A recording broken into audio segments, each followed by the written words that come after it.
All right, well, this is our second interview with one of our winemakers, Ryan Hebert. He has been here at Tablas Creek since 1997 and in the cellar since that time, and also one of our vineyard managers as well. I wanted to take a few moments just to get some thoughts from him about the 2010 vintage and just kind of get generally caught up. He's been a busy guy over the last 3.5–4 months. So, Ryan, to start off, for Tablas Creek 2010, the vintage is complete at this point? It's pretty much complete. And we still have a couple oddball little lots that we're hoping to bring in. And just a couple tons here, a couple tons there of more Vedra and maybe a little Grenache. We're going to wait and see what happens as far as the weather goes. We definitely have enough fruit in the cellar already to get us what we need. And then we also have the Vandepie project, which is down in the greenhouse. We're going to probably pull the Mourvedre from the greenhouse tomorrow to make the Saccharouge, the red version of the Vandepie. And then the Rousson, which is the Quintessence, probably beginning of next week. Gotcha. And it sounds like it's been a big harvest, basically, for everybody here. Yeah, this is the largest harvest that we've ever done at Tablas Creek. Right now we're at 368 tons, which the highest we'd done before, I believe, was 347 tons. And it's pretty much, you can contribute it to rainfall. Gotcha. And we had 40 inches or so of rainfall for the season, which definitely converts to grapes and converts to healthy grapevines. Fantastic. It's a bit more fruit than you first had in 1997, I take it. Yeah, I think by probably 255 or 355 tons. Gotcha. And as far as this harvest has gone, you've been pleased with what you've seen so far from what you've been getting from our vineyard? Yeah, it's been a crazy year. It's been a crazy harvest. It's been crazy for anyone you talk to in California. I think we're more fortunate here than in some of the other areas. We got a lot more rainfall than we did. It was very much up and down. In a way, it was almost like having multiple harvests because of the fact that we had periods of literally 2 weeks where we weren't picking.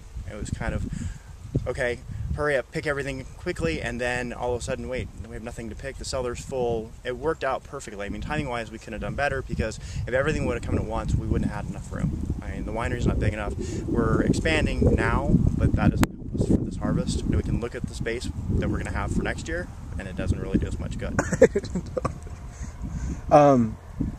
Have you seen anything this particular vintage or specific to 2010 that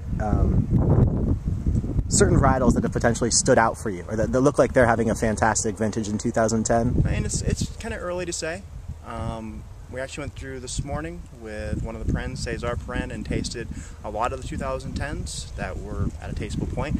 Obviously the Syrah, which is the first to come in and has been in the cellar the longest, is showing the best right now because it's almost a finished wine. Yeah. You can actually taste it and kind of know what you have. The Grenache, the Mourvedre, and Quinoise are a little more difficult because they've only been in the cellar for about a month, so they're still fermenting pretty aggressively. There's still quite a bit of sugar in there.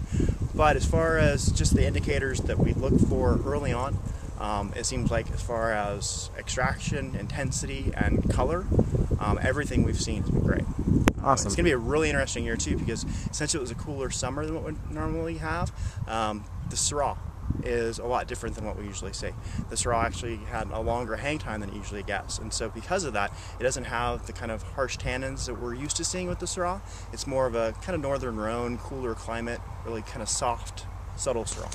Really cool. And I guess, what have the biggest challenges been in this particular harvest?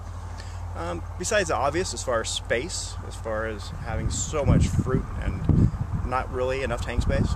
We had to buy 2 tanks in the middle of harvest and have them brought down here on a semi-truck, just as we had no tanks, which is not a great option. Yeah. But it worked and helped us out a lot. The other thing was weather.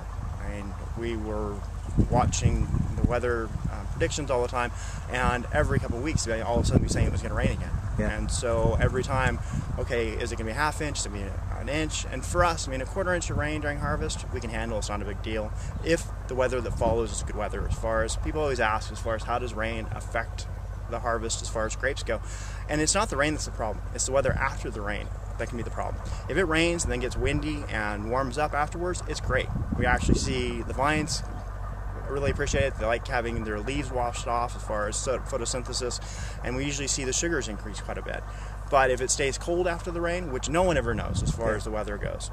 I mean, I look at 5 different weather sites online, and pretty much during harvest, I'm picking the one that's saying the thing that I want to hear. And most of the time, that's for Neil. Neil freaking out, saying it's never going to ripen, it's never going to ripen. So I'm looking at whatever weather site I can say and say, look, they're saying it's going to be 90 degrees. So just to keep some optimism going, kind of for everybody else out there. Yeah, exactly. And has it rained here? Yeah, we have, I believe, about 1.5 inches so far for the season, which the season starts as July 1st. Got it. And spread out over a couple systems? Yeah, or? we had about, I think, 3 rain events during harvest, the most being almost a 1/2 inch. Got it. And more predicted for this weekend, apparently. Yeah, there's a little more for this weekend, which it's the same thing. I mean, it's only supposed to be a 1/4 inch, I believe, or something like that. And for us, it's not really that big of a deal. Like I said, we have a little bit of fruit hanging here and there, which we're hoping to get a little bit more in, but we have enough. I mean, we're doing great, great quality, so. Awesome. Well, thank you very much for taking the time to visit with us. And for those of you out there, we'll be trying to catch up with both Neil and Ryan and potentially Chelsea a little bit later on next week. Thanks.